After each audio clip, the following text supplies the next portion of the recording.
Welcome back to the Christian Women's Health Collective podcast. We're so glad you're here. We are in a new year. It is 2023. We hope that you brought in the holiday season with a bang and that you are ready to start this new year out. This month, we are going to be covering nutrition, and specifically today, we are going to be talking to you about cleaning out our pantry. What is that going to look like? Well, let's find out. First, we're going to go to Miss Julie. So we can talk about nutrition all day long, y'all. I mean, who cannot talk about nutrition? But I think we have to look at where are we pulling our nutrition from? So when we go shopping, we bring it home. Where do we put it? Is it at eye level? Do we have kids' snacks? Do we have our husband's favorite goodies right there in our faces? Because if you're like me, that's exactly where I'm going to go. So one thing is, I think for myself is I need to clean out my pantry. I do it a good bit. But what I have learned is that if I move things around that are at my eye level or where I normally grab at my favorite spots, then I can kind of trick my mind a little bit. So that's what I want you to think about is how can you make your pantry a little bit user friendly? You know, there's probably ingredients that we've all got in our pantries that have been there for years and they've expired. Well, COVID has probably changed mindset. We've all got this little bit we want to hold back and lock back, put it in a lockbox.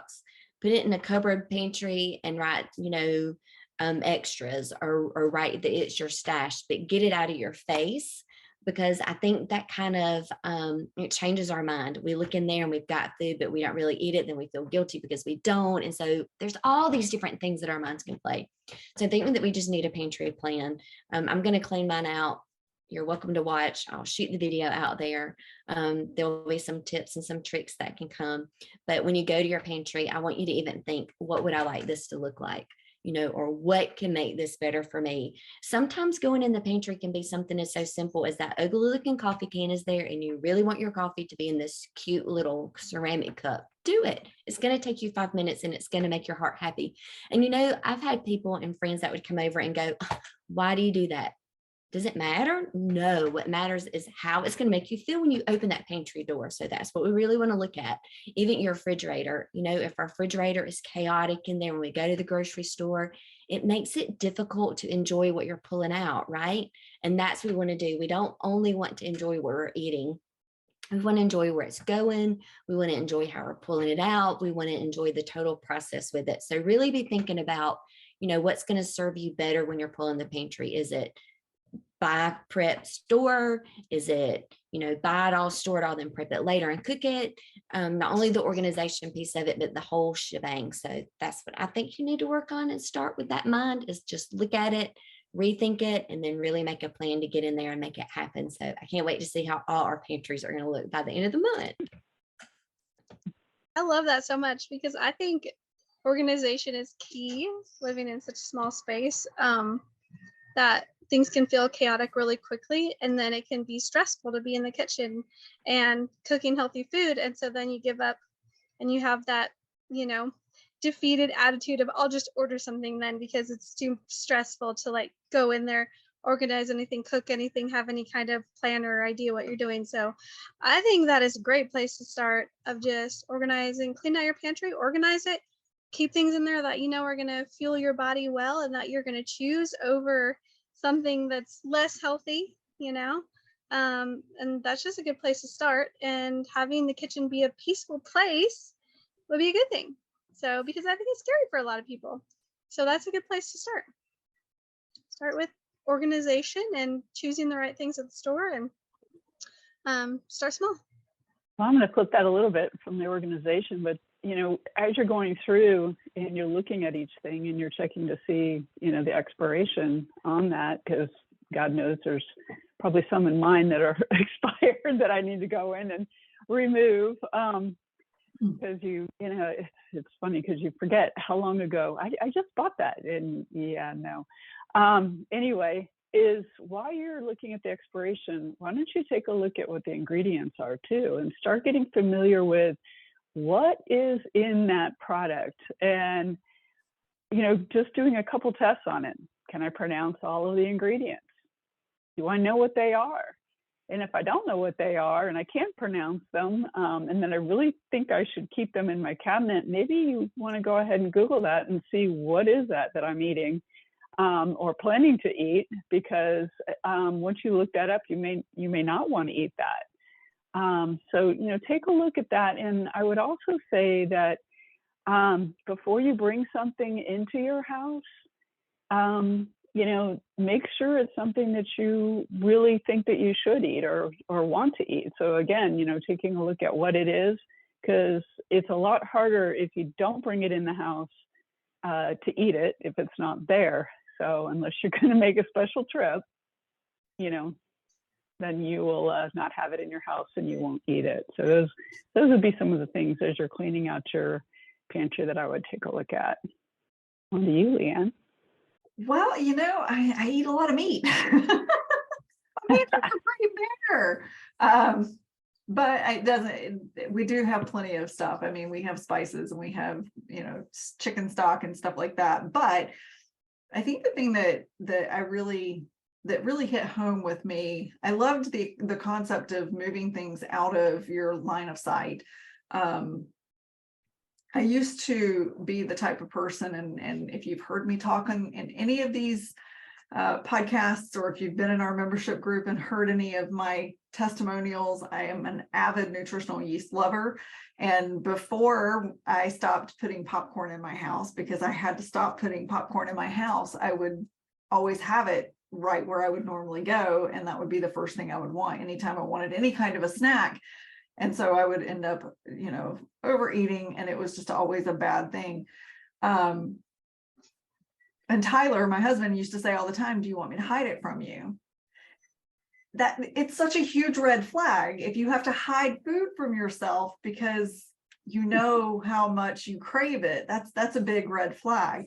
So while you're going through your pantry and you're cleaning out, think about that. Think about those things that, you might want to put them out of your line of sight. If you've got incredible self-control and, you just know if it's there, you're not going to remember, or you're not going to crave it or whatever. But if it's something that you need to hide from yourself, maybe throw it away. Food addiction is such a huge problem in our society, not just in our country, but in the society as a whole worldwide. Food addiction is such a huge problem, and it's got so much to do with the chemicals that are added to our food today, because this was not a problem when we ate whole food. So pre-boxed and canned foods can just be so detrimental to our bodies. My husband even reads labels on everything now, and I make almost 99% of our food I make from scratch now. Even if it's a carbohydrate, I make it from scratch because he won't eat it if it's boxed. Because of, what you were just talking about, Sherry, read the labels. If you can't pronounce it, if it's in every cracker on the planet that he looked at had some form of seed oil in it. It's just impossible to find anything that doesn't have something super processed in it. So, so when you're looking at those food items, if it's something that you can have self-control over and have every now and again, then put it somewhere where it's not in your line of sight. I love that concept, but if you look at that and think, oh my gosh, this sucks, I can't live without it, throw it away. Because odds are you're addicted to it. Yes, I want to jump on that bandwagon just for a second, because we always tell people, our fasters, if it's poison, which we call everything that's like, sugar, processed oils, like, all the bad things. Like if it's poison, like don't put it in your body. Don't throw it away inside your body. Throw it in the trash can where it belongs. You do not have to eat it just because you spent money on it. If it's served its purpose, or now you just realize and recognize, oh, that's not actually something that I should be eating because it's not good for me, throw it away. You have no obligation to that. Mm-hmm. You spent your money on it and it served its purpose. Now you know better, and throw it in the trash. Don't throw it away inside your body. Yeah. It is about learning. Yep. Yeah. Exactly. And pay attention to how much you've bought of what. So maybe even look at possibly a food inventory, or maybe even paying attention to, I've got 10 cans of corn or 10 cans of green beans, because I'm a hoarder. I'm a bad food hoarder. And my hoarding is because I want my pantry to look full, not necessarily because I want to eat the food. But when I'm going into the grocery store, I'm a hoarder at mind. And so new mindset is what I hoard is what I think that I have to eat because I bought it. So pay attention to what's in your pantry. Is it serving that purpose? Not only when we think about it, the ingredients, but what is the swap? What is a healthy swap? And if you don't know, I think that's a great time to ask, is, I got 10 cans of corn. What's a healthy swap? Well, of course, I would say frozen corn because it's, good, or maybe even better, a frozen green bean if we looked at better alternatives. But you get where I'm going with it. Just pay attention to what you're purchasing, and where there's a lot of, because you may surprise yourself, Yeah, Mhm. yeah. Very true indeed. And you can always donate that food too, in the can if you choose not to eat can anymore, because the different places won't take the frozen food, Yeah, but they will take cans. So, that's you true. could always donate that. But then, I get on the other side of that and I look at some of the ingredients and I'm like, I won't eat it. I'm not going to donate that to anybody either because I don't want them to eat it. So, there is that. But I mean, if it's just green beans, then, maybe just go ahead and donate it to somebody that, they could use it. It's definitely a That makes you feel better, catch-22 too. in that circumstance.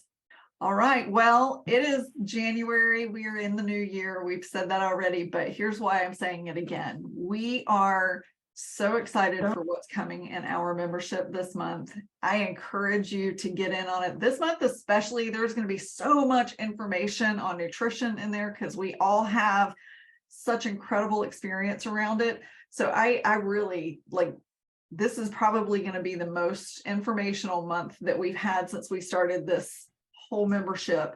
I can't encourage you enough. And if it's not for you, then just send it to somebody that, send this information, share this podcast with somebody that you think might actually benefit from it or be interested in it, because, we are here because God put us together and wanted us to bring like-minded people in to help. And we want to help. And we are super excited for that. So as this new year rolls around, we're going to just continue to pump out tons of information. If you're curious about the membership, I will put the link to it down below and you can sign up for our opt-ins and check them out. And we will definitely reach back out to you. Also, as I said, this membership or this podcast month is going to be all about nutrition. So you'll find a whole lot more information in the weeks to come. We thank you so much for tuning in. Please like, share, and subscribe to our channel, and we will see you next week. Bye, everybody.